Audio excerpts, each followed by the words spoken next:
Hello and welcome to Bitcoin and Altcoin Trading Talk. Hi there. Hey everybody!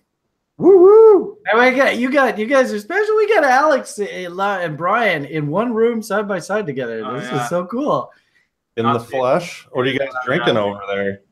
I saw you have some glasses. Is there anything special in those glasses or Vegetable juice. vegetable juice? Okay, yeah, that's fair. Yeah, something like that. Hops is a vegetable. Technically, yeah. Okay. So welcome back. Obviously we've had quite the big hiatus. We're missing Da Vinci today. He wasn't around, so he said he was going to jump on, and he wasn't around today. So maybe he'll realize that we're live and jump on halfway through the show or something. I sent him the link. Well, welcome back, guys, and we're glad to be back. It's awesome. We've had quite a bit of a hiatus. Personally, I've been just heads down coding, dealing with Coinigy stuff, scaling issues, as you've seen, just onboarding a ton of new users and building an Android app and all that fun stuff, which we'll get into. How about you guys? What have you guys been up to the last couple months? How's Ubik? Oh, it's doing well. We won an award. I should be carrying it around with me just for prosperity's sake. But yeah, we got voted top blockchain company in Canada. So the competition was a lot of guys who don't have anything launched yet. But we still are appreciating the recognition from the base. Nice. And lots of good news on the horizon for it. I'm in town now, kind of visiting guys like Brian and other cool startups in the space, new exchanges, kind of helping a lot of people build their first crypto businesses and stuff. Awesome. Where are you guys listed now as far as exchanges? Right now, Cryptopia and Bittrex are our only markets, but we do have token support on both of them. So we have some of our assets listed on both, and I'm working with an exchange in town here, Einstein Exchange. They're currently in like a closed beta, so you only can like sign up by walking in the door, but people are like flying out to get registered. It's ridiculous. But they're gonna have Ubik support sometime this quarter. So we're really excited to have kind of a fiat gateway for Ubik. Yeah, that's gonna be huge. Awesome. How about yourself, Brian? What's new? How's class treating you? Yeah, it's pretty busy. I'll tell you that much. I guess it's a really good lesson in human psychology, and we got together years ago at the bottom of the cycle, and a very just slow and methodical approach. And man, I think we all sort of kind of subconsciously were waiting for this. It was just like, this is why we did what we did, and wow, here comes the tsunami. It's pretty busy. I think I've actually lived maybe a couple years over the past year, so overlapping. It's just remarkable. But the good part about it is actually it's interesting. Somebody in the site actually also talked about Einstein Exchange here. So thanks, Grim. I see you making reference to that. Alex just talked about them, so thanks, man. But it's validating, because the whole reason why I did this was, and this is freaky, sorry guys, but seriously, it's the truth. I told 100 students today exactly the same thing. I honestly feel like I was asked to do this. I was given the opportunity to do this. And I believe, we've made a material difference in this world. And definitely in this space, as Alex says, financial literacy. So that just in itself is validation, and really enough reward into itself. So I'm very, very pleased at what's happened here. And the irony of it all, well, not irony, but we've made a lot of people very, very wealthy. So way to go, people. My parents no longer think I'm crazy. That's right. Yeah, we got a write up in the paper here in Milwaukee, and like it's just crazy. You just realize how mainstream this stuff is once you know, people out at the bar are like, "Oh, you're the Bitcoin guy," and I'm like, "Oh, geez." Oh yeah, well I guess. Okay. Are you gonna be a celebrity? No, I don't think it's local celeb status yet, but it's interesting. You know, I mean, a lot of people that had literally no clue what we were building, you know, a year ago, now are kind of like, oh, okay, I kind of get it. That's pretty cool. So, but yeah, I mean, it's been an interesting year. It's going to be more interesting in 2018, but as you can see, I have a different backdrop. Moved into an office. So that's part of the reason the show's a little bit earlier. So I like your shirt. Good. Thank you. Look at that. That's a handsome piece of new logo. We'll have that rolled out fully at some point with the new app, probably. Yeah. But yeah, I mean, I guess you look good. You look like you're in good shape. You know, you're. Oh, okay. Well, thanks. I'm gonna pass along the love, dude. There you go. Yeah, let's do a little styling there. right back at you guys. You know. Thanks. So. Big cheers. Way to go. Yeah, I've been seeing more people at the coffee shops with like a Coinigy open. I remember when I was like the only guy, and like it's like, oh man, that used to be my thing. like I'm such a Bitcoin now. I like Bitcoin before it was cool. Now everyone likes it. It's not so cool. Yeah. I haven't seen any Coinigy in the wild yet, but I did see a guy at the mall with Bittrex open, and I was like, what? First time you see it, you're like, holy shit. How did he get an account open? Yeah, right. Yeah. This was prior to the shutdown, actually. But I love his, I heard some guy the other day saying, actually, he's a crypto Cobain dude. He goes, there's actually like bidding wars on eBay for validated accounts on Trex now. I couldn't believe that. Ridiculous. Well, hey, glad to be back. Ready to get into it, but a couple things I wanted to address. Obviously, everybody's been wondering what's going on with the Android app and iOS app as far as the Coinigy app is concerned. So we're basically in private beta right now. There are basically 3 or 4 features that we want to get up to snuff before we start allowing subscribers on. So what we're going to be doing is basically a subscribers only private beta. We're hoping to do that basically in the next 2 to 3 weeks. It's going to be kind of a slower rollout. So we're going to do like maybe invite codes or something. We haven't fully figured it out yet. We want to make sure we don't just kill our servers basically. So, you know, I think it's going to be kind of disseminated through our blog, and we'll do like kind of a lottery system or something like that. But we're really looking for people to kind of use it as their daily driver and actually report bugs right away through the app. You know, we have a way to provide feedback and that kind of stuff. So yeah, but I can kind of show you guys a little bit. I mean, it's a real app. Prices are updating essentially in real time. We're going to be providing the trading view charts, but right now we also have some fairly simple charts going on. This is really difficult to do sideways, but so you can actually, you know, add the depth chart directly on it and go to candlesticks and whatnot. This probably looks terrible on here, but so it's a real app. There's a lot of cool stuff going on, a lot of portfolio management stuff. Basically everything you can do on Coinigy, you're going to be able to do on the app. So view your holdings, yada, yada, yada, gainers, losers. So yeah, so it's a real thing. It's happening. I'm trying to read some of the comments here. Nothing too crazy, but so yeah, so we'll start kind of teasing some more screenshots soon, and basically keep your eye on our blog and our Twitter, and we will Can I post the shop.coinigy.com address? You certainly can. I just had a couple people in my lounge just say they want a Coinigy hoodie. So they can all buy swag from the show. There you go, eh? Yeah, so actually, I like the logo. That's so cute, right? With the eye. Yeah, it's the new cute logo, you know. Yeah. So there you go, guys. Knock yourselves out.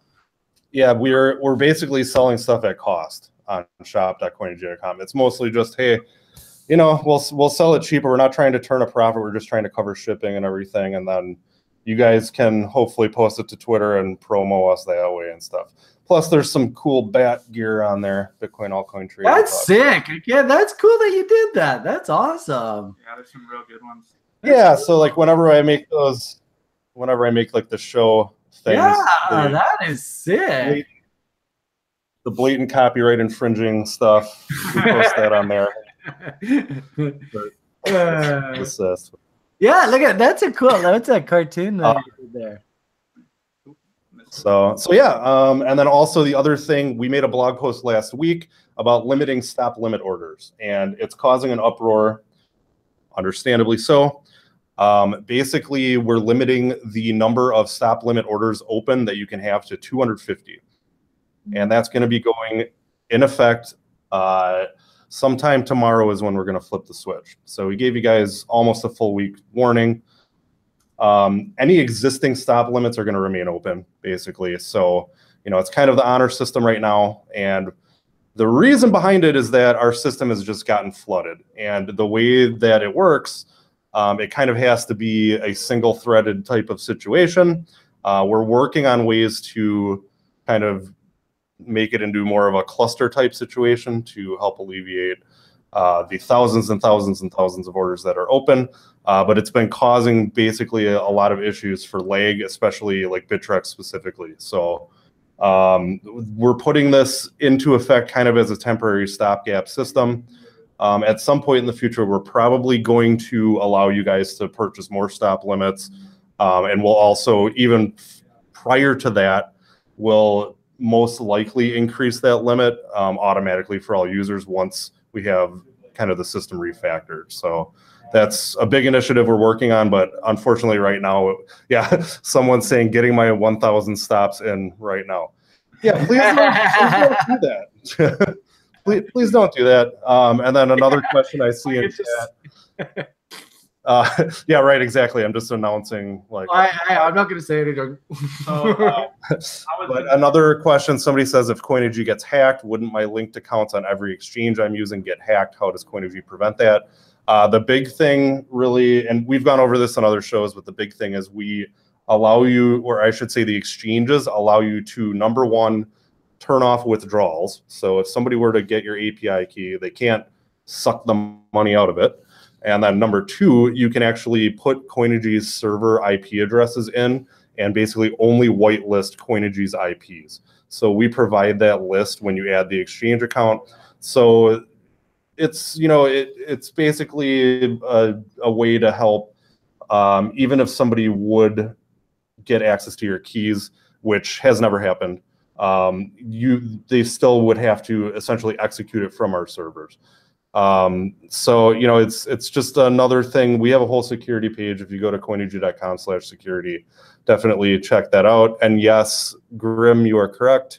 You should use a separate API for each third-party tool. That way you can keep track of accesses, as well as, you know, a lot of exchanges require a nonce, and it can cause issues if you're using like Coinigy and Gunbot on the same API key.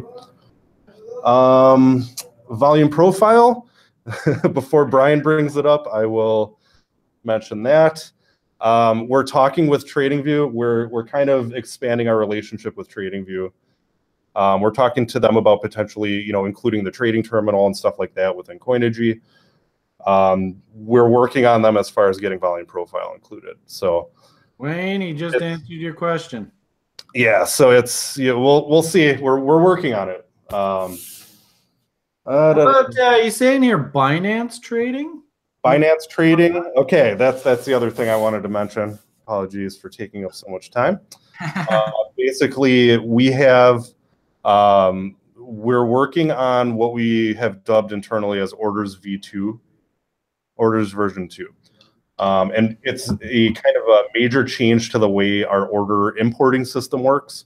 So those of you who are currently trading on Bittrex, you know that certain times, if you're placing orders directly on Bittrex, Coinigy doesn't always pick up that order if it gets executed before Coinigy kind of does its sweep. So we've basically refactored that entire system, and that's in testing right now. We hope to have that out really by next week. It's going to be a kind of a staggered rollout though, because we have to still write little mini connectors for each of the exchanges. We have a couple of them done. So it's not going to be on every single exchange, but Binance is going to be included in the first sweep of those, basically. So I'm hoping to have Binance trading enabled by next week to answer everyone's question. KuCoin is coming as well. Yep, that's coming. One or two others. We were looking at adding Ether Delta, and there were some issues there, so we held off. Yeah, I don't think there's any pressure for Ether Delta integration now. Yeah, I mean, we're open to like community suggestions. We can easily add decentralized exchanges, but we don't want to add something that's going to shit the bed overnight. You know, there's a lot of effort involved. So if anybody has suggestions of a stable decentralized exchange that we can kind of pull data from, and at least, you know, ideally we'd like to get something that we can pull data from and then go full on integrating trading, keeping your keys on the local client, something like that. We're open to suggestions. Thanks for the update. Pardon my indigestion, but that's about it. Sounds like you guys are dealing with just as many scaling issues as a lot of the exchanges are, but I guess you still have time. Thankfully, the majority of our systems have fared very well.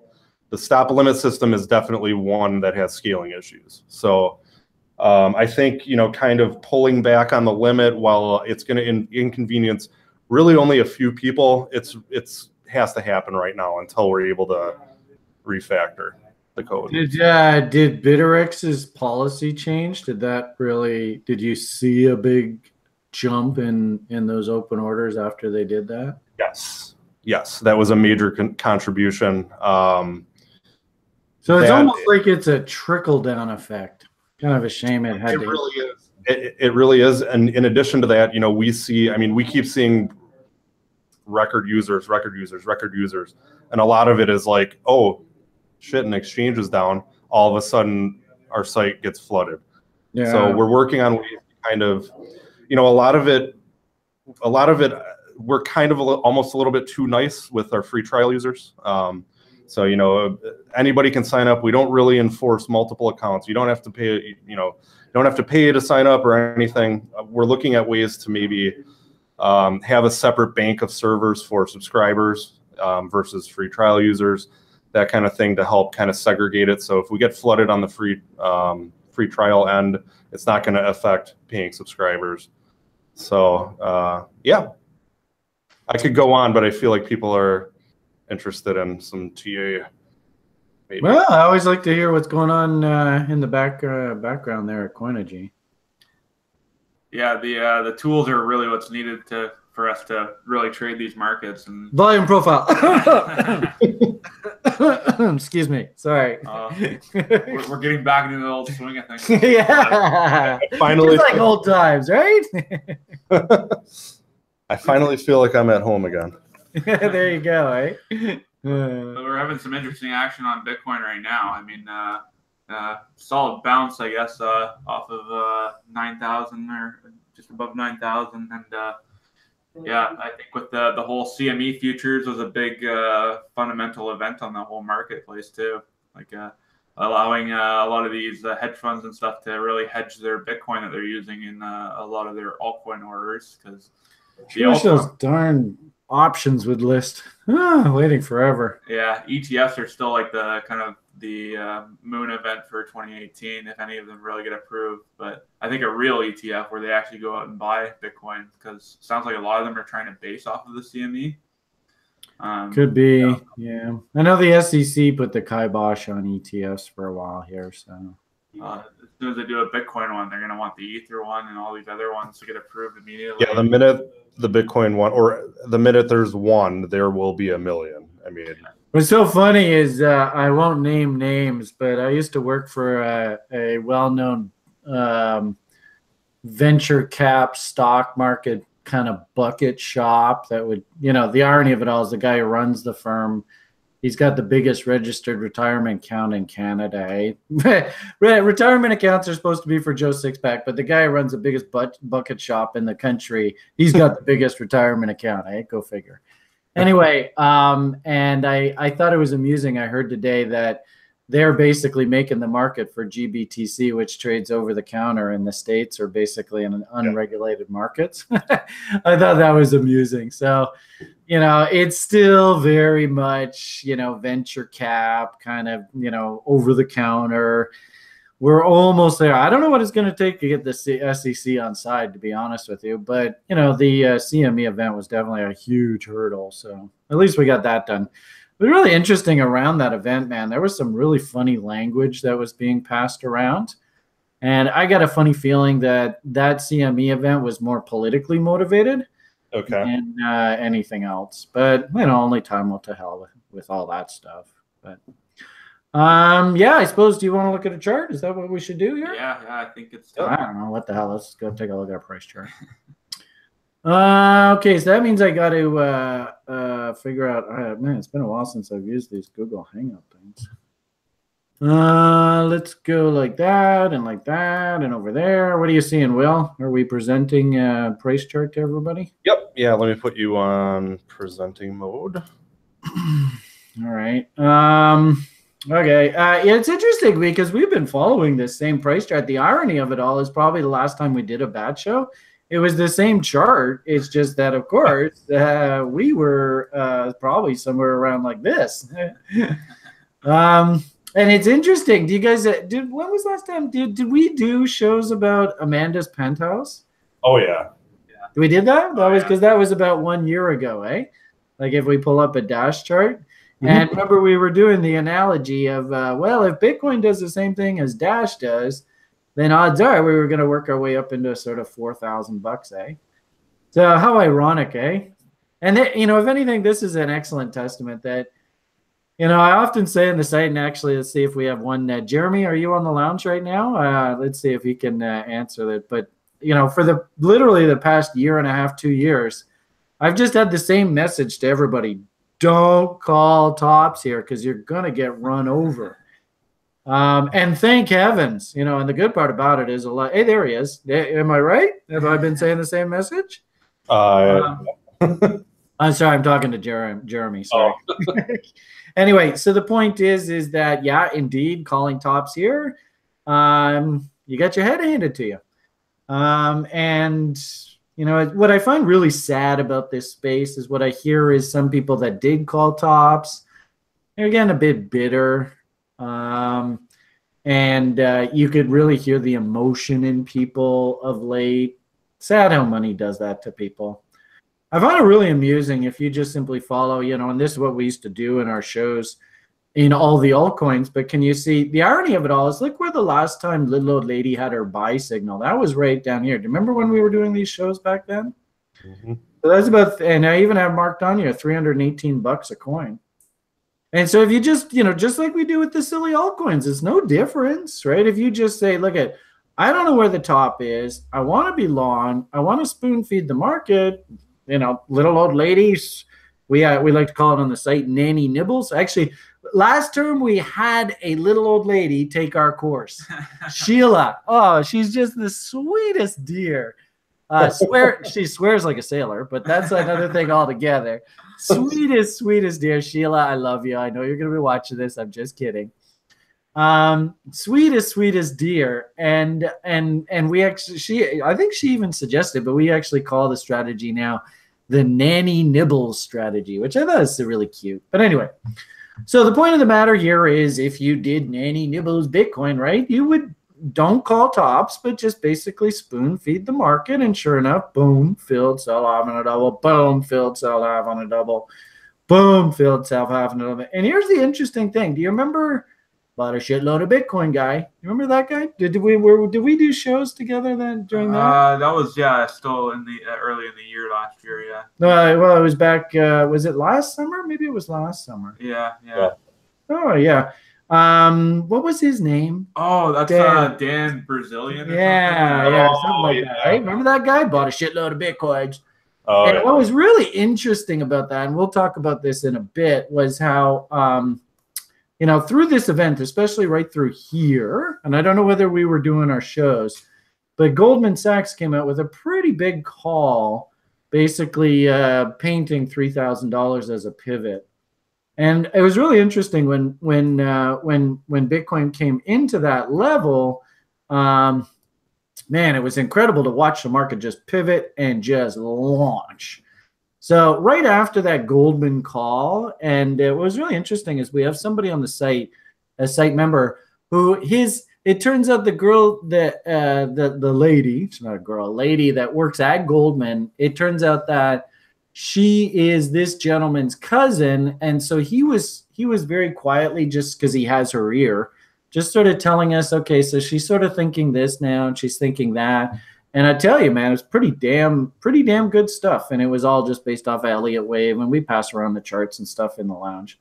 It's interesting because she did put out a comment recently. I don't know whether you guys saw it. Did you see the comment? Did you see the post? I don't know whether, you know, copyright, I don't know whether it's a good idea for us to show that here. But what I find fascinating is she basically just came out and said, look for a pivot around 10 G's here. So, you know, see if you can find that note on the internet. But I find it fascinating that she's come out again. And the interesting thing is she's actually suggesting, if this is wave 3 of an Elliott wave cycle, she's actually suggesting that we could see new highs here. It's not totally out of the question.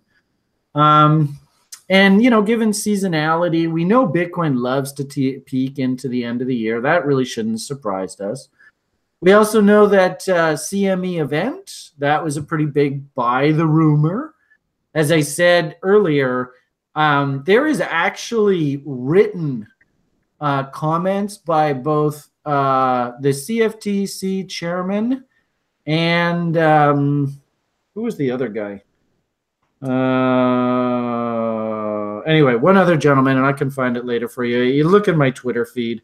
When I saw these people say, like, literally, people were like, why on earth is this thing being pushed through? These people, these bureaucrats, lifelong sort of bureaucratic body, like presidents and all that kind of stuff, they literally came out and said, our hands are tied. What the fuck? Yeah, what? So I have a really sneaky suspicion that there was some shenanigans going on with this, which sucks. But it's the way life is. You just got to roll with the punches. And I think, if anything, what we have to sort of just accept here is the big boys now have their vehicle. What I found really interesting about the CME product launch is there are no derivatives or options on this CME product yet. So and I absolutely love to trade options. So I'm still handcuffed here. And of course, this CME contract, isn't it for like 5 Bitcoins? Yeah. So, I mean, it's like 100 Gs, right? Even now, it's like 50 Gs, right? I guess 55 Gs now. So it's not the kind of money that just Joe Sixpack can just be throwing around willy-nilly. So, yeah, if anything, unfortunately, the way I'm interpreting this is it's a buy the rumor, sell the news. I think there was some shenanigans going on there to get the price to, certain levels. I find it fascinating that, like here, Stamp, for example, we topped out at 9666. The fact that that 666 is there, my hunch is that number's got to be taken out. I don't think I've seen the market pivot off of 666s before, and they almost never finish.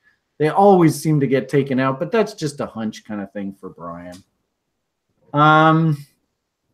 So bigger picture. After the fundamental event, we dumped into support. Good old 38.2. People who've watched this video in the past, we like to call it the first stop target. And really, it shouldn't have shocked us. Bang, right into the first stop target. And, all, site members and stuff, they'll all be like, yeah, Brian, we hear this on a daily basis. At that point, really, we have to ask ourselves, all right, am I still a bull, in which I'm going to go in and put a successive higher lows and higher highs, and we'll start marching and climbing the wall of worry again. The fact that we did bounce, and it's interesting how we bounced right into an important selling zone, and for whatever it's worth, I was selling Bitcoins. I did get some more off up in here. I was feeling pretty good about that fill. The fact that we bounced into there and then rolled over, and now we've broken to new lows, we're not building confidence here for the trend going forward. And what I see here, if we sort of drill down to a lower time frame, here is the Phoenix chart. I'm seeing very sort of AB equals CD type behavior. We'll just put the volume away for the time being. And you can see how this AB equals CD seems to paint a level somewhere in there as sort of an ultimate harmonic objective. So I am thinking that.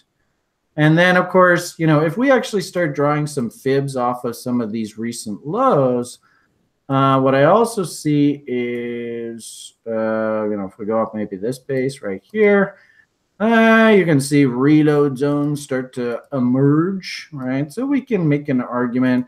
And especially, I really, you know, it's interesting that we have this price action right in here. Can you see how the market came down into this level here? And you know, think about it the other way around. Market went up here, then came back down here, and then went up. So this is what we like to call like a traffic area. You know, if we were going to do horizontal support and resistance, we would say there's a low right there. That is a horizontal support level off of these pivot lows. Somebody came in and bought against these lows. So they may want to defend their trade, and also this pivot high here. So interesting. Look at what's happened here today. We came down into these levels, and look how we bounced. And the highest we could bounce here today is right up against those highs. So I kind of think that the market's a little bit bounded in this range. Now, you know, who knows? Maybe if we're really lucky, we can put in sort of like a nice little candle like this tomorrow, which would paint a nice fractal, and we can get our butt back up here when we're back up, and we're going to challenge against these highs. But for the time being, at best, right, this is what I'm thinking we can be looking for. You know, support down in here. So if I want to be a buyer, you know, on a sort of higher time frame basis, I really love this area down in here.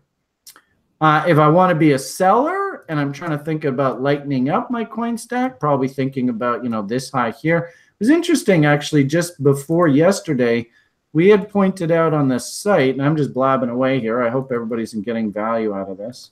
Oh, yeah. Oh, yeah. We had posted on the site a really important battle zone in here. You see these two levels? What was really cool about this was if we, let's see, I think if we did the fib off of this low, then what ends up happening, I run a trend continuation model called the BATT. And what ends up happening is if we do a 33% correction, but no more than 66, then I could actually start thinking about trend continuation. And if you get any structure or anything to support trend continuation, then you can look for a breakout. So we draw, and I think I drew it off of these levels. I'm not totally positive. I'm just eyeballing this. Boom, boom. And then actually, you know what? I think it was off of, and it might have been off a stamp. I can't remember. No. What the hell? Let's go with these levels. What the hell? And then we go boom, boom, boom, boom, and project that up. If I'm not mistaken.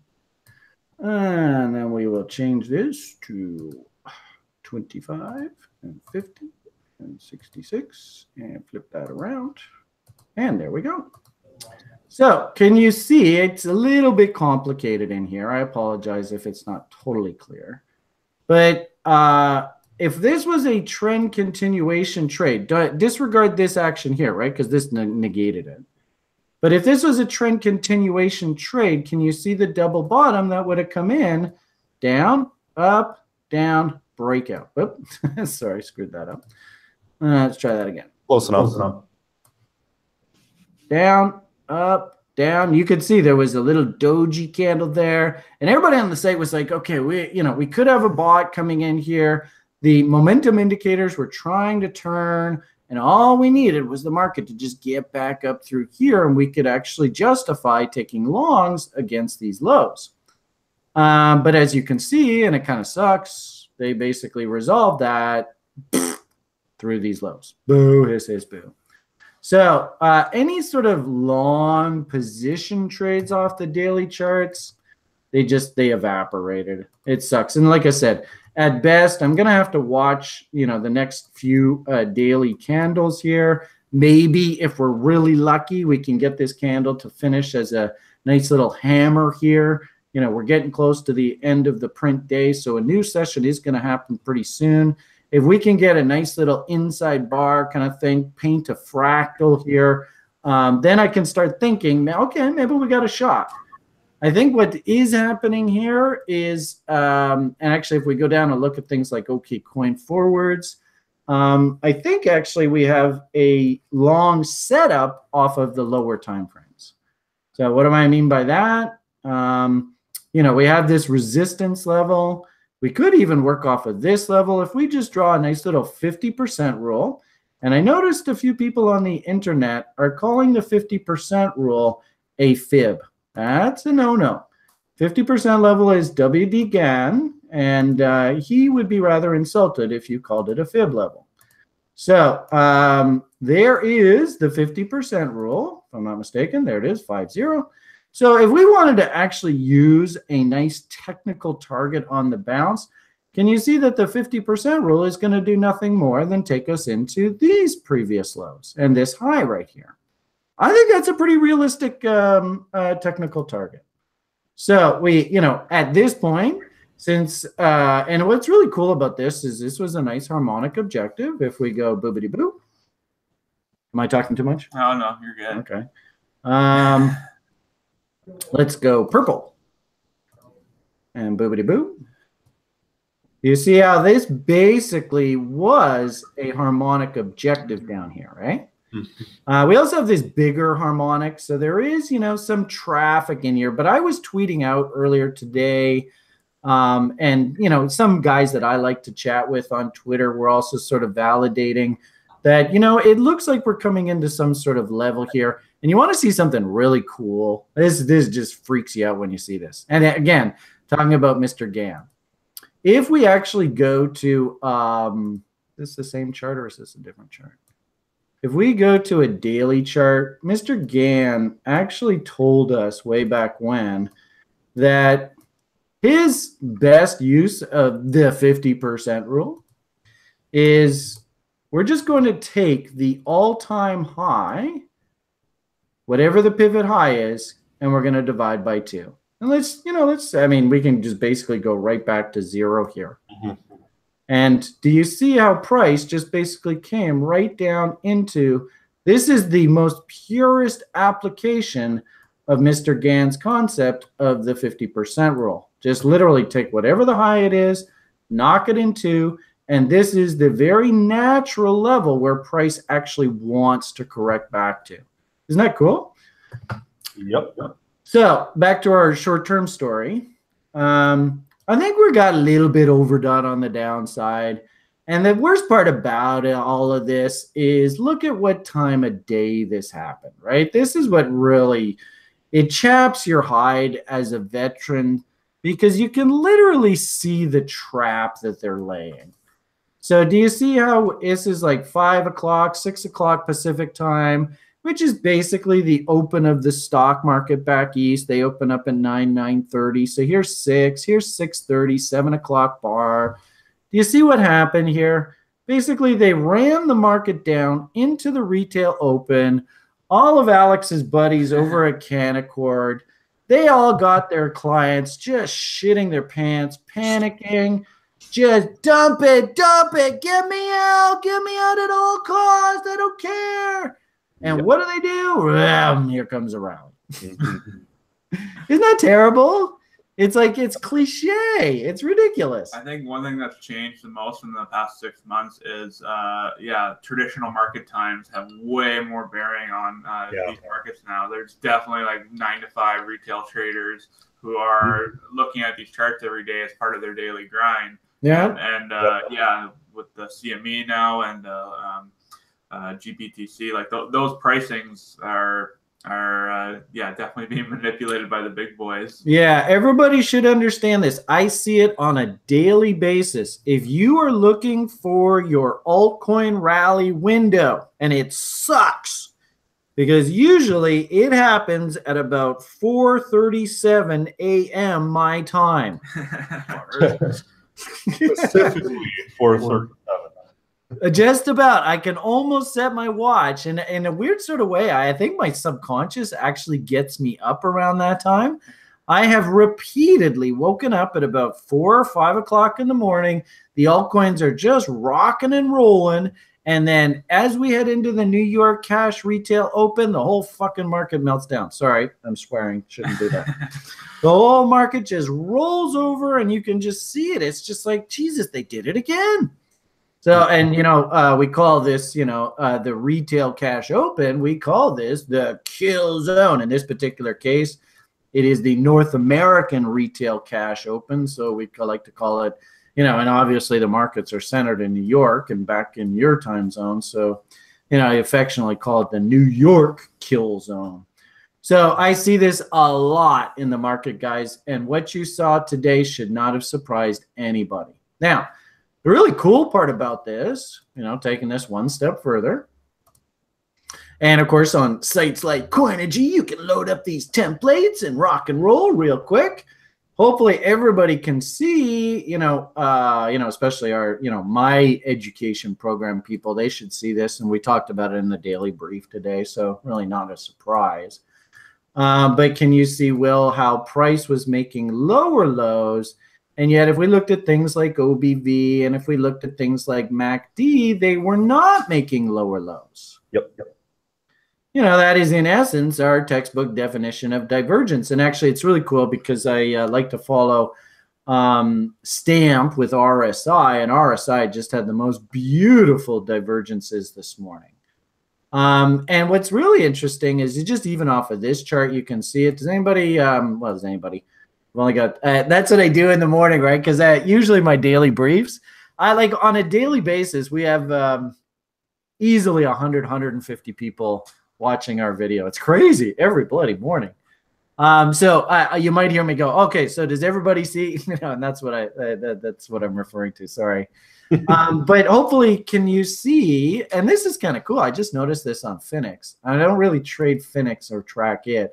I watch Stamp more closely, but it's here nor there. I know a lot of people like to follow Phoenix too. Can you trade on Phoenix as a Canadian citizen, or is it only the U.S. that's excluded? I don't know. I don't think they give us any problems. No, I think it's just the U.S. that are blocked. You need a VPN or something. Canadians, we're very fortunate. We get away with a lot. Yeah, actually, we do. I got to admit, all the crypto gods out there watching and stuff. You people are actually very kind to us Canadians, so thank you very much. I appreciate that. No. But we've got like people like Alex, right, who are our fucking the blockchain lobbyists. Yeah, well, but you're also a cheerleader. I mean, handsome guy. He's like total poster boy, right? So I can understand. They look at Alex and they go, Canada, Alex, Canada. Yeah, okay, that makes sense. All right, we'll be easy on these guys. I mean, I'll come off camera. Everybody should see this guy's like total peaches and cream, man. I've seen him in the flesh. He's like Canada. Now he's going, come on, go stop it. But he's like the poster boy for like peaches and cream. Love him, man. Kisses and hugs. You could almost like stick a tap in his arm and get maple syrup out of him. That's definitely possible. Definitely possible. So, okay, back to our chart talk. You didn't wear my plaid today. Jeez. Yeah. So, divergences, location. We talked about AB equals CDs. Ironically enough, I can actually see trade setups here.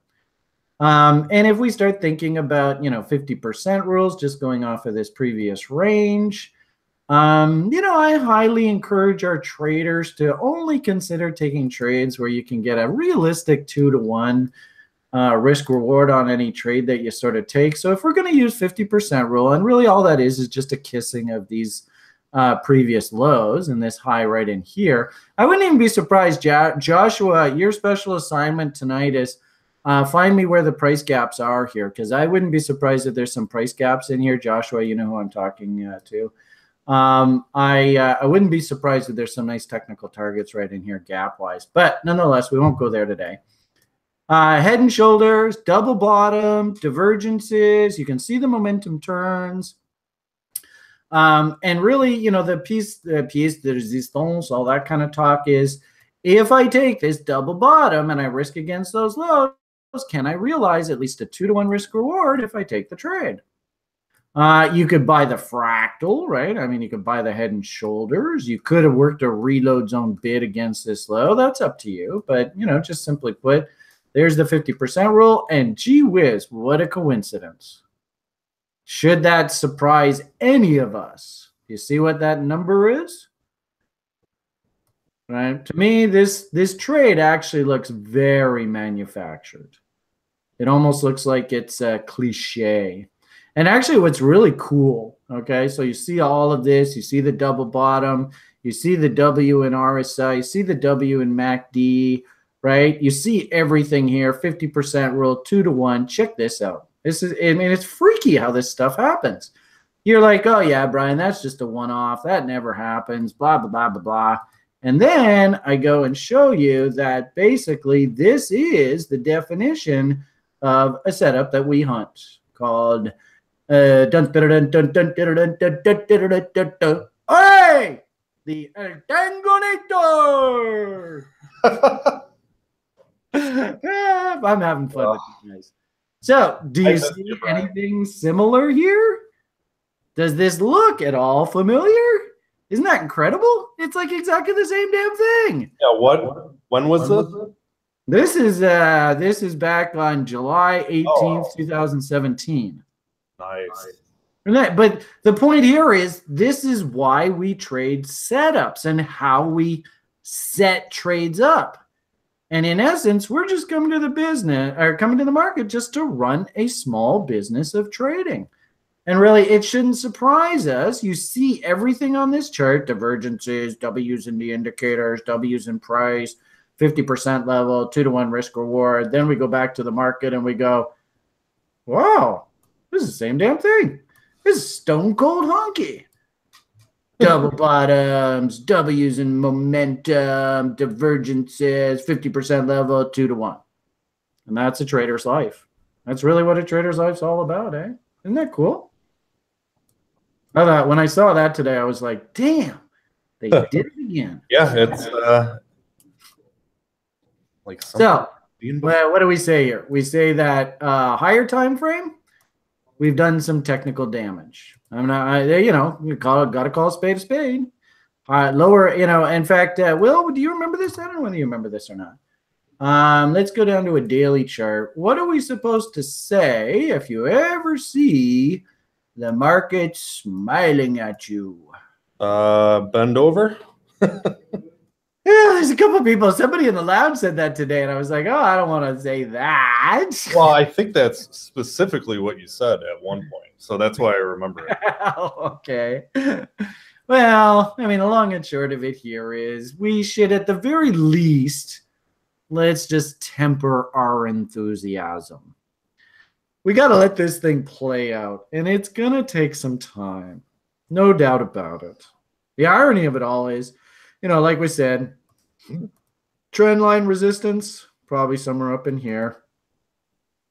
If we do 50% rules off of this range, just like we did here, that paints targets up here, you know, about 13 grand, somewhere up in that area.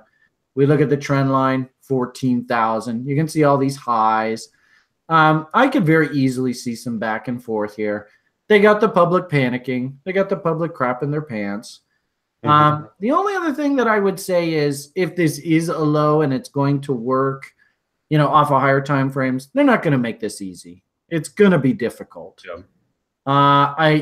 We have an old saying in the market, wicks and tails like to be eaten. So you know, considering the fact that, you know, we call this a hammer, but nonetheless, you know, this is a pretty darn big tail. at some point, we're going to have to come back and address this just like we did here. Boom, boom. Right. The good part about this is it's a nice, solid, hard floor low. So it makes sense why we had to come back and eat these tails. But we've got some pretty solid footing off of these lows, which, fills me with a sense of confidence here. Good deal. Okay, what do you think? Is that a pretty good spiel, or should I shut the hell up? Or no, what? I think it covered it very well, Brian. And personally, I was watching for lots of W's, and I think I missed the big M that was being painted. But it's kind of good to have these periods of pullbacks, and the market takes a knee a bit and thinks about what it's doing, because that's when we start getting the good stories of Ponzi's, I guess, kind of being busted and things like that. Yeah, that's actually a great point, because frankly speaking, I don't think it's Bitcoin that's the problem here. I think, and actually maybe Alex can talk to us a little bit about it, I think this is actually the problem right here. Yeah, like BitConnect was like this. Oh, I hate that BitConnect has such influence. I think the cracks were forming in it as soon as like Bitcoin kind of slowed down. They announced they were going to do an ICO, but basically how this system was working was like you gave them your Bitcoin, and then they would pay you back a percentage of the US dollar every week or something, and it was like an absurd percentage. But as long as Bitcoin was going up, they could and had new money coming in, they were able to really foster more people to join their system. And as soon as like the price wasn't going up like 1% a day like it was for a little bit, the system doesn't really work, and they kind of crashed and disappeared. Websites down, their exchanges been delisted from CoinMarketCap. So like it's it's kind of train wreck, eh? Yeah, but you know what? I think we all saw this coming. It wasn't a matter of if; it was a matter of when. And does this remind you of that? Remember on Litecoin, and there was a Chinese guy who was running a Ponzi, and they is that sort of thing? Oh yeah, the MMM. What was it called? I can't remember the name. MMM or something like that. Yeah. Is that the same sort of thing? Yeah, and I think that they were involved in Bitcoin too. But it was just a lot of people were buying Bitcoin through them, but they weren't really owning the Bitcoin. So it just ended up, trickling out to a couple people who got in early. But I was telling Brian the other night, I'm okay with a Bitcoin pullback, because it really gets the devs back at work. There's way too many projects that are overfunded at the moment, and that needs to be fleshed out in the long run. Like 2015 was a very boring time to be in Bitcoin, because it was very much a development cycle. There was a lot of good work being done, and a lot of new protocols were created, much like Ethereum. So I'm curious, Alex, because this is really where I need to pick your brain. What's sort of the current backlog for transactions for Bitcoin right now? Is it still over 100,000 or something? Yeah, like that? It was 160 or 180 last night. So what does that mean? Does that mean anything in real terms? It means that everyone has to pay a decent amount of fees to or you wait forever, basically. Yeah, and I think it's a bit of minor collusion too. With the block reward halving a couple of years ago, and now the block reward isn't really the main amount of money in each block. We're looking at about 12 Bitcoins in fees every block. So I think this is just kind of par for the course. As Bitcoin becomes less inflationary, the network needs fees to sustain itself, but it's also incentivizing some of these other protocols and also new innovations on Bitcoin, like Lightning Network. I was at the Bitcoin 101 meetup last night, and a lot of people enjoyed the Lightning part of the talk, and I think that's where people see a lot of hope for the future. But there's going to be this transitional period of having Bitcoin within a Lightning network and having it outside of it. And this is where I've kind of got a conspiracy theory now going about Bitcoin Cash. It's all these paper wallets and stuff that Roger Ver gave out, even myself. With all this Bitcoin on it that, isn't a lot of money, but I mean, it's got to be like $20 or something now. It's not really movable anymore. but that address still contains Bitcoin Cash. So, I mean, people can still benefit from that experience. So maybe it's kind of Roger's, you know, that's part of his motivation for creating Bitcoin Cash was to make sure all the free Bitcoin that he's given out in the past is still like of some value to these people. Yeah, but, I did watch a big interview with Roger Ver. He has a point as far as, you know, one of the core tenets of technology is the ability to actually send it to somebody and actually kind of use it in commerce. So, so with these fees, the way that they are, basically Bitcoin, and you're believing that maybe it's miners are helping this along, but Bitcoin is kind of pricing itself out of usability. Yeah, like the core like network being in a block, like having your transaction done, it is definitely priced out of like one of the original use cases, which was like, you know, peer-to-peer payments. Like, oh, let's buy a coffee. Like that's the topic that's just thrown around a lot of like, how come I can't buy a coffee or whatever? Yeah. Lightning is supposed to address that. Yeah, and like we're really hopeful that our beer machine downtown will be one of the first Lightning nodes that a lot of people will connect to. And forgot about that thing. I remember that was the coolest project. Yeah. So we've had to revamp it now because you can't really buy beer with Bitcoin anymore. But now, like, we do a tab-based system, so we everyone's got like a key fob and like they have a balance or whatever for like. Oh, I get what you're saying. So you're running your own exchange, basically. Yeah, we have our own off-chain ledger now, but we have one of the premier Lightning devs working in the space, so we're confident one of the first use cases of Lightning will be the beer machine. It will be the payment channel that connects us all. That's cool. Oh yeah, no, we're excited, and I mean like this is just kind of par for the course of like Bitcoin growing up. Like it's got to really define itself what it's useful for, and right now it is kind of turning into this. Yeah.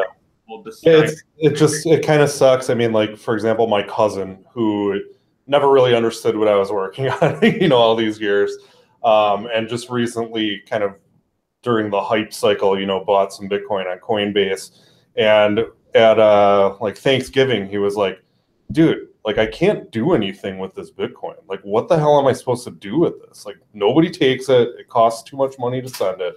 So really, that's kind of the last mile issue. You know, we just got to figure out how to make it actually useful in commerce, and it will, you know, absorb a lot more value. But then again, there's the other school of thought where it should just be like gold and sit there in your vault, and it's just kind of a backup kind of thing. But well, it's pushing a lot of people to try out these other networks and stuff, and like even Ethereum's having its own transactional fee problems.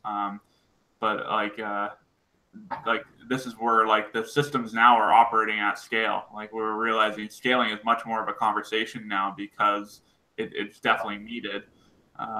So this is where I kind of have the bullish or the bearish mindset in a way too of like, yeah, we kind of need a development cycle, like a year to flush this out and really work on these new solutions. Because we know, one thing too that, sorry for cutting you off, but one thing too that I'm sad to say a little bit looking forward to is just watching a lot of these ICO folks just kind of shit the bed.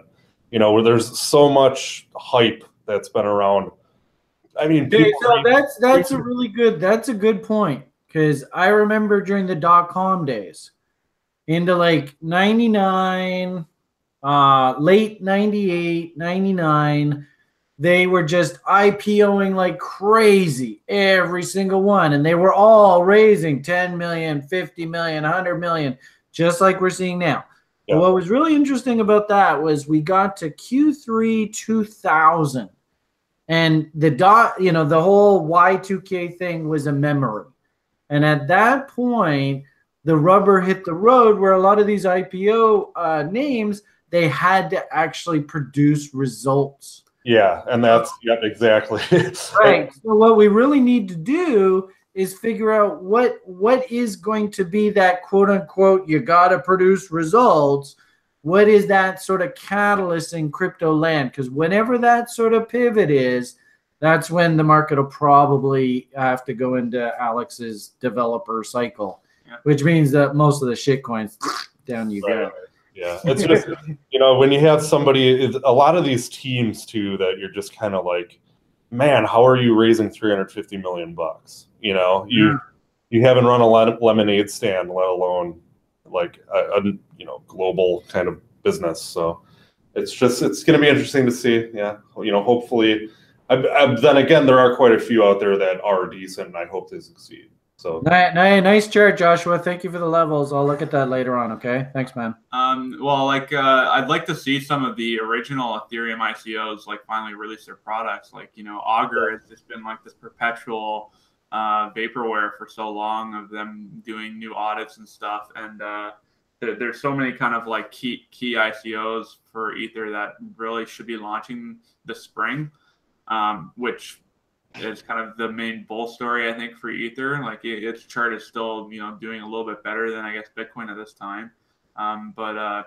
Yeah, like that might be the kind of tipping point of like people start rushing into like buying ICOs from the people who participated in them, thinking that, oh yeah, this is going to be the next Augur or the next Gnosis, and that's kind of when the rug might get pulled out, as kind of that second wave of investors who don't realize, like, oh yeah, like not a lot of these are going to deliver. You know, majority of startups fail, and just because they have a good amount of Ether or a good amount of Bitcoin, like they're in Miami right now having yacht parties. So. Yeah, exactly. Actually, Andrew just said that there is a Miami conference, and he's going to it right now. So there's an AD. Look, it's just it. Anyone else in Miami, drop me a line. We're heading to the conference right now. That's funny that you mentioned that. Yeah, no, and I had lunch with a domain investor guy who's putting a lot of money into this space. He's opening up like a $30 million portfolio. So like, I think there's probably still a little more legs in this. But yeah, well, that if that's the case, then what that, you know, that sort of works into my thesis that we could see Bitcoin go to new highs here. And I, you know, gut feeling, I don't think we're there yet. I do honestly believe this summer, oh boy. Yeah. And I have to, you know, both of you guys know, I have to, don't say the B word. Don't get into yourself into trouble, Brian. Keep your mouth shut. Actually, what's cool recently, I wasn't making fun of any people in particular, but I was having fun poking at a professional football player who actually told the public that he was buying Ripple at the top there, and it was just like, oh, what are you doing? I got an amazing Ripple short going on right now. As soon as I had like random people messaging me about it, I'm like, okay, short. I couldn't believe when I heard people saying, oh yeah, Ripple's a solid, good quality. I'm like, you got to be kidding me. Yeah, like I said before the show, you know, now that we've been in the office, I have CNBC on all day, mostly just for laughs. And, yeah. That Brian Kelly. Do you remember everybody watching that damn the BATT show, the last one we did? Remember we talked about Nautilus and it was just rolling over him. And I remember Alex was like, no, Brian Kelly's going to hold that thing up. He's not going to let it go. And I was like, oh, Jesus, I don't got a good feeling about that. And that son of a gun let that damn thing just collapse. Yeah, it's not traded anywhere anymore. So that, you know, I can't, you know, CNBC, that is crap. Oh, yeah. I mean, should not allow that. It was like they had Ripple fever for like 2 days. I mean, it was just nonstop. And it's so funny. I mean, you see these kind of talking heads. Sorry, literally, they're admitting, they're going, I have no idea what the hell I'm talking about. You know, and they're like, Ripple, great buy. By the way, I have no idea what I'm freaking talking about. Yeah, I know. It's just unconscionable. God, you're killing me here. Yeah, and they sent people to Poloniex to try and buy it too. I'm like, oh God, this is just recipe for disaster all over. It's like, go buy Ripple on Poloniex. I'm like, that is like so many sins in one sentence. But that's almost like what was it? Remember? Oh well. I remember I asked Alex once, and I don't mean to be insulting to the Vox people, but it was so funny. I asked Alex about Vox one time, and he goes, Vox, that's everything wrong with crypto. It really is. I mean, like, they're pretty good at generating volume, but I mean, like it's the same with like Verge too, like and Verge. And I had somebody tell me today, I'm thinking about buying at like 600. And please, if you're on the site, please, I'm not insulting, whatever. And I had to tell the person in straight honesty, I am long Verge from 2 sats. 2 sats. Yeah. So here it is at like hundreds and like even in the thousands or something. And they're asking me if this is a good place to be buying. And I'm like, oh, geez, you got to be kidding me. So, yeah. Caveat emptor, everyone. Please do your due diligence. Do your homework. Don't chase markets. And don't listen to CNBC. Yeah. Well, that, the worst part about that is it's irreprehensible what they're doing. Somebody told them, remember SEC, well, not SEC, but the CFTC guy said, my hands are tied.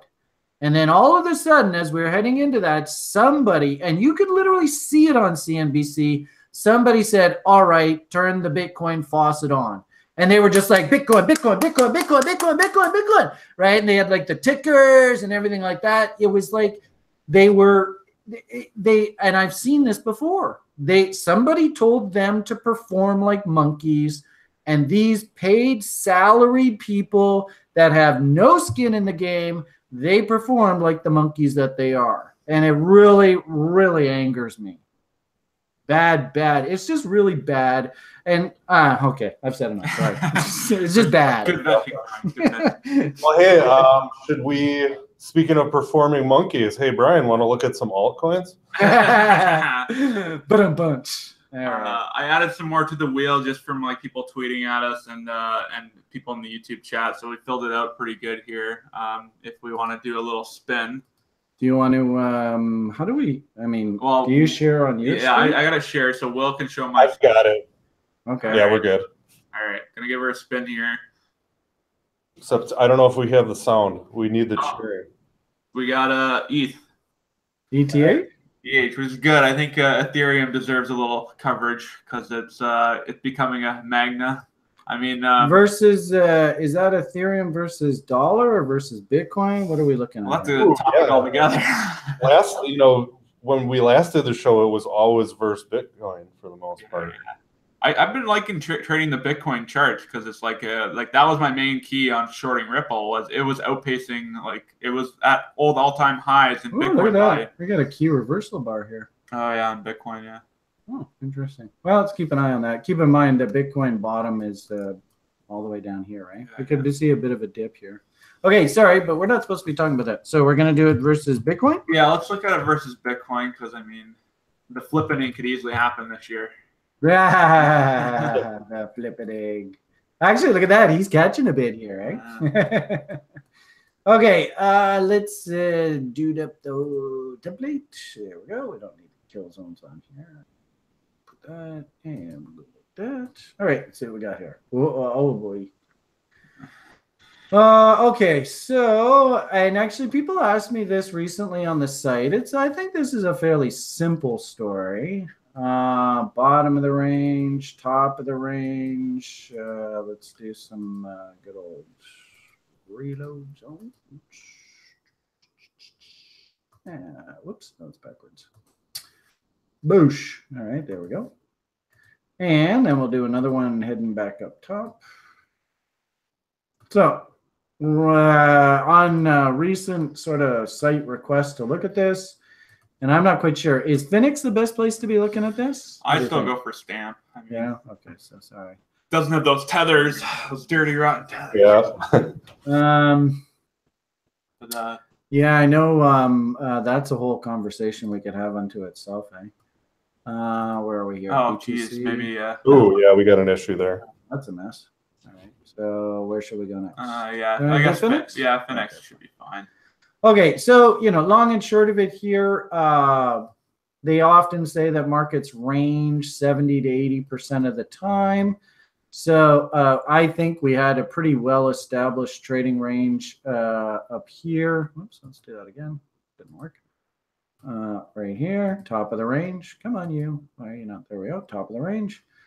Bottom of the range. I'm not even quite sure if we should use that, but let's just say somewhere down in this area here. Channel, remember dash, same thing. Breakout through the top of the range. Really cool example here of Wyckoff. Market rallies up, checks the original breakout, makes a move to new highs. I think honestly, you have to look at this as this is your trading range. It's ridiculous, but it's basically this is the bottom. And I remember we did BATT shows, and we had one site alumni who's completed our education program who basically pounded the table. You've got to buy Ethereum in here, and sure enough, he was spot on. Way to go, Michael. I've talked lots about you in that regard. In fact, actually, this past fall, he told us to load up on XLM, and site people absolutely loved him for that. At present, I don't know.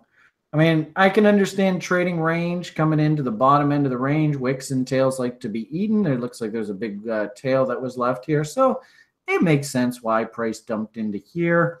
We often see markets love to pivot off this line in the sand, the bottom of the reload zone. So when we see price coming in here, do you see how, let's see, do we have that? And not so much, a little bit sloppy. Cute little, in fact, actually, it's too bad that he wasn't able to come to today's show because, man, I see Davos all over the place. We named a trading model on the site after him because he just absolutely loved these. But hopefully you can see nice little W in OBV and a W in our price oscillator here, our price momentum oscillator. This is the tool that I like to use called Willy. And it's just a heavily modified Williams percentage R indicator. But can you see, and it's kind of hard to see this. Let's see if we can go, there we go. Can you see the W in OBV and the W in Willy or Williams percentage R at the same time? Love those signals. In fact, we like to call them Davos. So Davo, if you are watching this, that's in your honor. Cute little double bottom in price. And basically, and it's cool is actually this is another example of Wyckoff, where basically the market puts in a market structure bottom, breaks out, comes back, checks the breakout. Very normal. Cute little inside bar here. You could have taken a long off of that bullish resolution. The problem now, though, is does it make sense? We're not really in a trade location right now. We're kind of like, this is almost like no man's land right now. We're too expensive, in my opinion, to be a buy. Am I talking too much? No, I'm okay. I've been really noticing a lot of stuff is kind of broken through or is just kind of banging on the door of that 50% level where we were kind of hanging out all last summer. Like, oh, you mean right here? Yeah, like just before we broke down with all the Bitcoin craziness. So like right down in the middle there. 50% level? Yeah, well, just that kind of whole area right below it. Like that was an area of a lot of traffic and like a lot of coins are banging on it or they're kind of have just broken through. But yeah, that's definitely an area of like support and resistance. Yeah, and you can see this would be, and maybe it's why he doesn't want to do the show with us anymore, but I used to tease Rob about his Litecoin purchases and him having to sleep on the couch. Way back when. I sure hope he's feeling pretty good about it. Yeah, he had the last laugh though because Litecoin went up past 100 or something. Hey? Fantastic, right? And we often used to say in the market, many a short-term trade turned into a long-term investment. Yeah, exactly. It's kind of like I used to prospect people back in the 90s who bought gold at like $700-800, and they go, Brian, I ain't selling my gold until I see $800 again, and there's the end of the conversation. Goodbye. Well, same sort of thing. So, you can see all these previous trap bulls here, right? This wick up here. So the market rallies up into here, and these people get released. Phew. Market rallies up into here, and now these people are potentially being released. For those that want to learn to use these as trade levels, what you just simply have to understand is that these pockets right here represent supply. Supply is going to come onto the market. So is it a shock that the market sort of runs into resistance here? None whatsoever.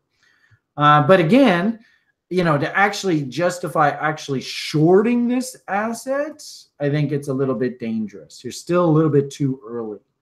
And I think, you know, probably if there was a shorting level, you notice there's a double top up here and the breakdown level is that low right there. So that's a key level right there. And then also, remember we talked about trapped bulls. There's a nice little wick right there. That's right up there. So if I was sort of targeting a location to get short off of this, I would actually like to target right up in there. Maybe that means Bitcoin has to come down a little bit more. Maybe that means Ethereum has to rally a bit more. I don't know. But right now, trade location-wise, we're climbing the wall of worry. I will see, you know, hopefully you took your longs off of here and you're spoon feeding the market as we work our way up. I'll be watching, you know, once we get into here, we have trade location now. So at that point, I'm going to go to step 2, want to hunt for some sort of indicator signal, momentum divergence, grade, volume divergence, and then finally some structure. If all of that comes in, then I can actually start thinking about going on the short side here. Right, what do you think? Was that a good summary? Yeah, I'm kind of interested to hear your take still on the US dollar market. I mean, like, personally, I'm just trying to get more Bitcoin with my trading performance, but there's still the guys out there who measure themselves in US dollar performance. Oh, people still do that?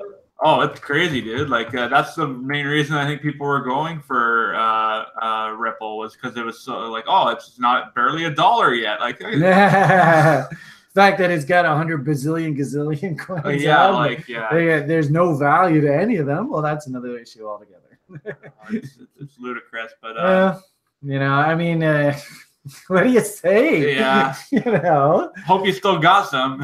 Where's the development cycle, right? That's what I would be thinking. Well, there's a lot of projects that are sitting on a lot of ether right now, and you know, they don't have to sell that much to cover their expenses, but yeah, I think any that are raising in the next year, they should probably sell the ETH to make sure they lock in. Maybe interesting to look at this thing from a log scale. Yeah. So, you know, if this thing, and the issue with Ethereum is that technically this thing can grow indefinitely, right? Yeah, well, because they issue tokens. Right? Yeah, like there's no monetary policy really in place yet. And like the reason I say the flippening could probably happen this year is because it's not a fair fight. Like Ethereum is this crazy kind of startup of startups, like it's much more like I guess a traditional tech company, whereas Bitcoin is really more this obscure kind of wealth instrument. Yeah. This is like a vehicle to make tokens, right? Yeah, exactly. And so, you know, if it catches on, like Russia, they want to go, right? And if Putin gives these guys the green light, okay, it might have one token that's on the Ethereum network for every Russian citizen. Who knows? Well, right? And if any of these applications start launching, like something more than, you know, Beanie Babies on the blockchain, then we'll see a demand for the ether to pay for transactions and for gas. So that's really where there could be a lot more. And then there's the whole aspect of proof of stake. You know, owning coins really is like your direct profit for the future. So people are probably still trying to figure out how many coins do I need to you know, retire off of. I can just stake them. So I think there is always going to be some more upside potential, or it always has room that can gain on Bitcoin. Yeah, just you know, technically speaking, you know, versus US dollars, I couldn't, you know, quote unquote recommend it. You're just gonna have to sit and be patient and just wait for the market to consolidate again. And we'll set up the next rally. I mean, if anything, one could argue this consolidation here was sort of your trade setup for this. You can't really come in and realistically hunt like long setups here for investment purposes. I suppose, you know, we could hunt trade setups, but you know, that would sort of, remember earlier we talked about Tangonators and Bitcoin. You know, if I'm thinking, you know, investment grade, can't even touch this, can't even consider it. But, you know, trade wise, you know, maybe we get reload zones. And of course, you can see that that's sort of down in this area. We had that spike, you know, interesting how the reload zone is going to line up with this tail, which is you know, this exact opposite, wicks or supply. Well, this will be demand, right? But we also have that key horizontal support and resistance level. We got that one. And of course, this is just off this exchange, so I don't know about that. But nonetheless, you can start to see the cluster of horizontal support and resistance building. Yeah. And lo and behold, look at what we got down here. Good old 200 period moving average. He's slowly working his way up. You never know how this thing's going to play out, but my hunch, kind of like what we're seeing happening on Bitcoin right now, you'll go AB, and then there'll be some sort of counter trend rally. And, you know, if we're thinking maybe 200 period moving average tag against these levels, what's interesting on the site is we talk about one trade setup called the Shark. And actually, we have one site member, Kevin. So he absolutely loves this, and on altcoins, it's just beautiful. But basically, if we can find market structure in 78.6s, he loves those. In fact, remember we talked about Gembox trade, right? Yeah, yeah. So, you know, I can see guys who are going to be interested a lot in this sort of $500 area. But this is going to take some time to develop. Yeah, it's interesting. I printed a doji right on $1,000 mark kind of area there. So it makes sense that, like, you know, people would want to try and keep buying it while it's, you know, hanging out at 1,000, and then they get washed out, or they feel the pain a little bit lower down. Yeah, there's a big fat round number psychological level too. So it doesn't surprise, kind of like Bitcoin in 10,000, right? It doesn't surprise me that it sort of oscillates around this level. So, you know, if anything, I would say just in the short term, you got a moving average sandwich right now. So I wouldn't be surprised if you just have some banging back and forth here for a bit. Kind of like Bitcoin's going to have to settle down here a little bit too. Yep. But yeah, if anything, if I was going to want to be a buyer, I think I'd be targeting 50% lower. Oh, shitty. Yeah. I don't blame you there. Yeah, this market's still a bit expensive. I have not been telling family to invest. Let's put it that way. I think I'm like, you guys can wait till things chill out a bit more. You know, when people stop talking about it. Well, when you think I'm a crazy person again. Actually, that's a funny thing is, I'll just check in with Alex, right? And I'll just say, okay, so what are the parents thinking? Oh yeah, you're still popular? Okay, no, can't buy yet. Yeah, the API Alex's parents indicator. I like that. Alex parents indicator. That works. Hey, so can we get one more alt in there, you think? I think so. If you're willing to do it, well, I know you got a carpool to manage, but yeah, well, you know, I always got time for one more wheel spin. Let's see what the wheel gives us, because did I do an okay job on that? You did a fantastic job. You did, sir. Thank you very much. Geez. Oh no. It's you, Beck. I didn't rig this, I promise. You guys saw that spin, right? The same asset, though? Pretty sure that's a screen recording that he's playing there, actually. Yeah, it's all rigged. Jeez. And then if we finish with the wind spiel. Oh, you want BitTrex. Oh, sorry. Wheel spin, and it comes up TRI coin, then you know this is totally fixed. But this is that liquidity I was telling you about. There's that kind of the area of a lot of fighting going on, like support and resistance from just before, late August, September area, just before Bitcoin kind of started stealing the show in October. There, a lot of coins are kind of at this pivotal level on their Bitcoin charts. Yeah, the problem with analyzing UBIC is we don't really know what the bottom looks like here. Oh yeah, so on balance, frankly speaking, I really wouldn't be surprised. And no insult to you, Alex. But I really wouldn't be surprised if our fibs actually probably have to come like down here somewhere or something, wherever that ultimate jump box low is, right? So, you have to deal with that. For the record, full disclosure, I was selling on the way up, and I went and bought a whole shitload of UBIC on the way back down in this cluster zone. And frankly speaking, this is just purely my opinion. I have absolutely no insider information, don't know anything. But, if I was going to trust anybody in this crypto space, if Alex is involved in a story, I trust him. Yeah. And frankly speaking, people listening in the audience, don't just freely give away your trust, because there are a lot of really, really bad characters in this world.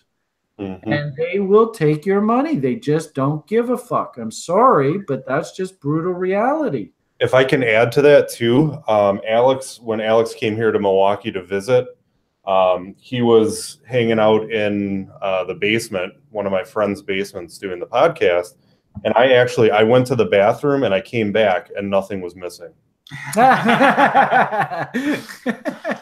if that doesn't say anything. Okay, well, that's an interesting angle. Well, I try and put myself out there, so people who want to get to know me better have that opportunity. So I think that's more than I think a lot of projects are offering. But totally. You remember who was that guy Alex is the type of person, he tries to interview and be totally on the up and up, and some of these crypto people are just outright insulting to him. What was that guy? Remember that really funny interview that you did a while ago with the guy who wore the mask? Cabbage. Yeah. That's been making its rounds a couple times in the past months here. Yeah. And, it's really a good story of warning of just you don't really know who's on the other side of the screen for a lot of these. And a lot of the time, it's just somebody who's just, shoveling absolute shit, trying to, work a market and make it it's kind of it's a constant battle to maintain that happy medium between anonymity and knowing who's behind it and knowing that it's got a solid team. In a perfect world, you want it to be trustless and you want the entire community to participate and, everybody to put in their fair share. But in the real world, you want to, make sure that there's just a solid team behind it. And so it's absolutely. It's always chart aside, I would invest in Alex just because I trust him, and that speaks a lot because I don't trust many people in this world. So with that said, would I go and buy UBIC here on the price chart given where it is right now? Yeah, that's another conversation. I do like the fact though that we seem to be creating a bit of a let's call it a wedge. It sure looks to me like something's brewing here. I suppose I'm going to be surprised if there's a little FU here too. It's funny. I'm sitting here. Alex is. I think he's a little stressed with me looking at his charts right now. Yeah, furiously messaging market makers. So, you can see on balance where we should be thinking about being buyers and where we should be thinking about being sellers. And, of course, we said markets like to range 70 to 80% of the time. So, my hunch is we're probably going to be sticking in these areas. The key to making money at this silly game is, for heaven's sakes, just please do not be buying when an asset looks like this. We just had Bitcoin look like this, and you just got to leave it alone. Maybe an awesome story. Alex, love you, man. Oh, you guys are rocking, but I'm not going to get sucked into the FOMO. I'm just going to be nice and patient and wait for half-decent trade location. I would ideally like to be able to see this bottom. I'm not 100% confident in this reload long zone because I just don't know exactly where the bottom is a la Jumbox. My feeling here is that this reload zone corresponds nicely with this consolidation zone in here. And remember, we did just a bit of, we did horizontal support and resistance concept. Somebody came in here and made the market here. Somebody was selling. Somebody said, no, you go back up. Somebody said, no, no, no, I want to sell. And then somebody, you know, one of Alex's buddies said, no, no, no, no, no, you go up, right? So you can literally see that somebody has stepped in and actually spent some money defending this thing in here. So when we come back down into that area, that shouldn't surprise us that Mr. Market Maker or whoever it was, they're like, nah, we want a floor here. We're going to take you back up. Are we at sort of bargain basement prices right now? You saw the ETH chart, basically the same thing. No, sorry. You know, if anything, you know, all my site people, I know for certain they're going to be watching reload zones. And you notice that we have this original market structure bottom down in here. And gee whiz, there's our old buddy, the 78.6. We also noticed too, and this is actually a shout out to Ian, our Irish contingent, just a damn fine guy. His average bet size is 0.001 BTC, and he told us the other day he's now up to, I think he said, over 12 Bitcoin in profits. Every bet is 0.001 BTC. He's up 12 Bitcoins. That's pretty damn good. I don't know. Doesn't that seem pretty good? That is an amazing return. It's sick. And the great part about it, I mean, I know the information. I know how to do this. And the people come to me and say, okay, Brian, give me the information. And then I get to watch them put it to work. And damn, some of these people, I mean, Dav's fucking stinking rich. It's just great to watch these people in action. So Ian, he actually really likes, and we call it the leprechavark, to try and put the Irish spin on it. But he really likes to follow the 88.6. So really, any way you shake it, I know definitely that my TRI seg people, they're going to be, at the very minimum, starting to get interested here. But my hunch is most of them are going to start getting really interested right between this 78.6 and 88.6. And like we did off of this original trend line, that's going to come into here. And that's going to be sort of the apex of some sort of massive consolidation. I could understand trend continuation. Remember, the short zone is way up here. And do you notice how there's an AB? And let's do this a little bigger. CD. So what that does, and you see that I'm going off of this low here, it might be different on well, I guess you're only on this in Cryptopia. So my hunch is A, B, C, D. We could take this level and ask whether it's a bot setup. Simply put, does the market correct 33%, but no more than 66? So here are our bot levels. 33, yes. 66, no further beyond. Okay. We can clone that. And if we get bullish resolution, let's set the levels. 25, and let's do that one nice and big so we can see it. How do I do that? Well, that will go 25, 50, 66. And we'll flip that around. All right, so bots are getting interested off of bullish signs here. Interesting how we're having a nice little candle pattern coming in here. Can you see the moving average sandwich? Kind of hard with all these colors. But hopefully you can see we got a cute little moving average setup coming in here, right? See that squeeze? Mm-hmm. And what's really cool, and you know, I don't mean to be offensive to anybody, so please just bear with me. Lay it on me, Brian. But we used to have a site member. His name was Ron Damon, and actually he referred one of his buddies to us who just took the level 1 course, and I think he did fairly well with it. And he's working very well. And I heard feedback that Ron's doing pretty well. But when he was in our education program, he really loved trading with trend lines. And you can clearly see, if we pull up like the ADA chart, beautiful. I mean, just absolutely incredible trend line breakout setup trade. Well, maybe save that for another show, another day. I'm just going to eyeball this here just for time purposes. But in essence, can you see how the market is consolidating right off this trend line level? And in essence, and remember I showed you this on Bitcoin when we first started talking today.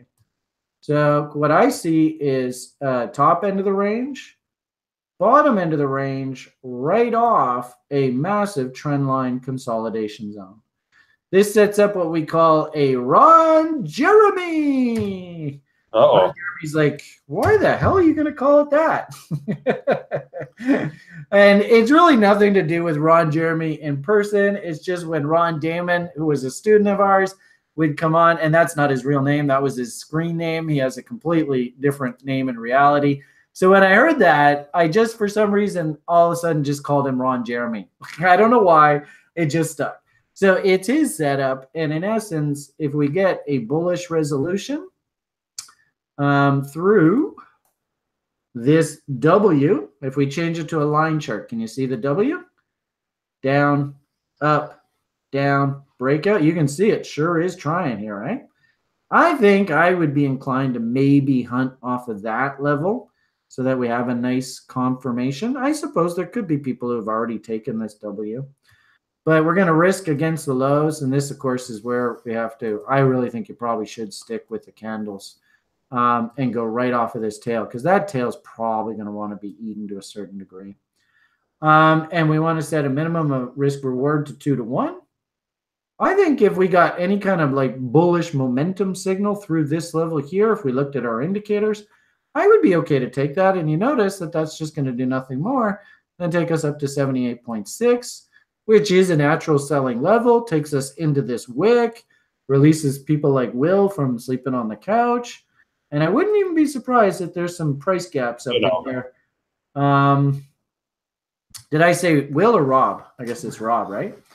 Yeah, so, we have one site member, and actually it's really cool. Let's see if I can find it. We have one site member who was just absolutely did I spell it wrong? Absolutely in love with gaps. And I've been trading with gaps for years. No, it didn't work. Anyway, I was kind of hoping it would work. What did I call it? Maybe I called it Crypto Gap Hunter. Anyway, a lot of fun. One of our recent new site members, Joshua. Let's see if I can do this.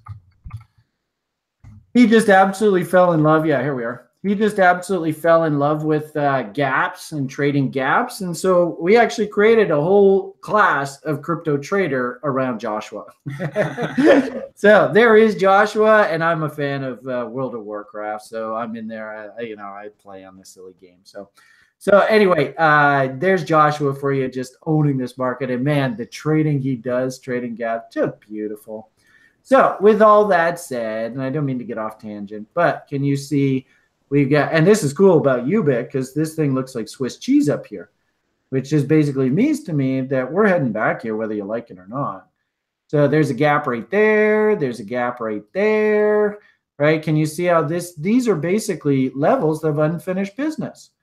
And there is our objective of that rally window right up in there. So basically, that's just saying that the market wants to fill those gaps in. And what's interesting, too, is do you see how this is really the top of the market? Can you see this? We go up. Oops, actually, let's get rid of that. Move this over. Well, I don't go like that. I'm sorry if I'm taking too long. Just give me here 10 more seconds.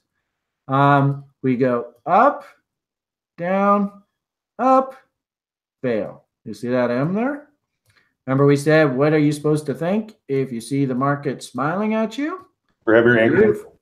Beautiful example of an M. We change that to a line chart, you'll probably see it a lot better. Yep, there it is, right? And so my hunch is this is probably where Alex was selling all his coins. I mean, it was my birthday around then. So was it? A little bit. Hey, there you go, eh? Trying to slow the thing down, it just was going too far too fast. Right. So that's where your real resistance on this thing is up there.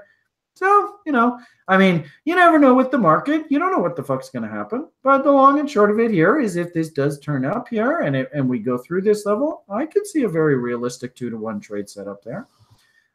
Is this a bargain basement getting in on the cheap? No, that would be down here. So there you go. Good deal.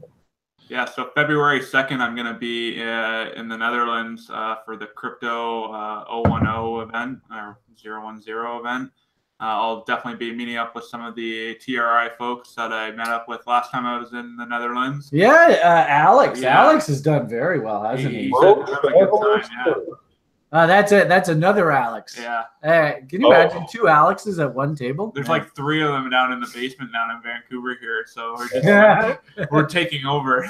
So, interestingly, you can almost see symmetrically. It almost looks like the coin wants to rally into that event too, eh?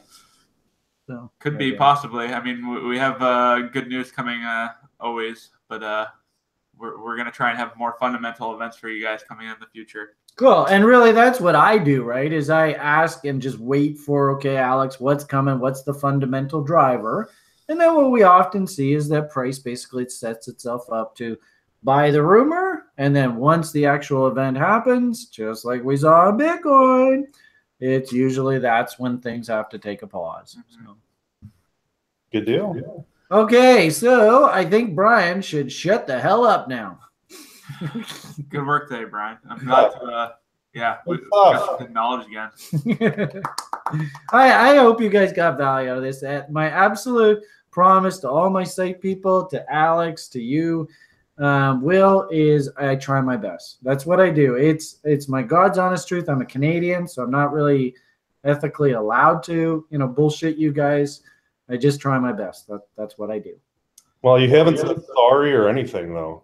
Not today, eh? Yeah, interesting. I'm so sorry. I should stop saying sorry so much. Anyways, well, thanks for tuning in, everybody. What do you guys say? Back again in 2 weeks? I think we can try for it, yeah. Yeah, What sure. day is that? That's the 31st. If I'm not on a plane, I'm definitely. Oh yeah, you're yeah. I think I'm actually out of town. Well, we'll play it by ear, but we can figure something out. Somewhere around that range or The something. masses are hungry. We have to deliver. I know. Yeah, and actually, you know what, audience? This is where, audience, we need to hear from you, right? Let us know. Let Will know whether you want this. Right? Haha, there you go, Will. The best way to let them know is to buy t-shirts too. Yeah, there you go. Score. And memberships, right? Coinigy.com. There you are. Well, next show, I want to be wearing a Coinigy hat. Well, Brian, you get the discount, so you're going to get whatever you want. But, oh, thanks, man. Yeah. So, all right, cool. Well, I think on that note, we can probably wrap it up. I got basically a bus to catch, so. Okay. Thank you very much for your time, sir. I really appreciate it. Yep. Thanks so much, guys. Yeah. Don't forget to check out Coinigy. Don't forget to check out therationalinvestor.co. Yeah, and actually we're switching soon to .com. So we're going to be doing some switching around. But yes, a lot of stuff going on at TRI. And we just started a new class term. Holy geez, enough students I can't even shake a stick at them all. So yeah, we're super on the hop. Rocking and rolling. What are you got? Oh, and you're heading off to Europe here soon. Right? Yeah. But I mean, I'm still trying to get some block talks out. We had one this past Saturday with Quant Stamp. So like there's always shows to check out on youtube.com/blocktalk. Find out the history of a lot of these projects. Some have been around for a while, and there's a pretty rich history behind them. You know what? I got a double today on the very first coin I ever bought in the space in 2013. How poignant is that, eh? What coin is that? UTC? UTC. Yeah, let's see if I can find it. I'm not sure what that one is. Yeah, nobody knows what the hell this thing is. I got my that thing right here. I bought this thing forever ago. And of course, Trex decided they didn't want to have it on there anymore. Ultra coin? Yeah, we have it listed as Ultra coin. I don't know if that even. I think this thing's changed its stripes over the years too. I mean, remember when I first bought XDN? That was called Duck Notes, and we anytime I talk about XDN now, I always quack, and people are like, what the fuck is he talking about? But anyway, this was the very first coin I ever bought back in 2013. And how ironic, I got another double today. That's poetic, right? All right. Well, hey, let's on that note, let's wrap her up. And thanks for watching. And we'll let you guys know. Check Twitter. We'll let you know when we schedule the next show. It'll be somewhere around 2 weeks or something like that. So, yeah. Bye, everybody. Per usual, happy trails. Like and subscribe. Yes. Take care.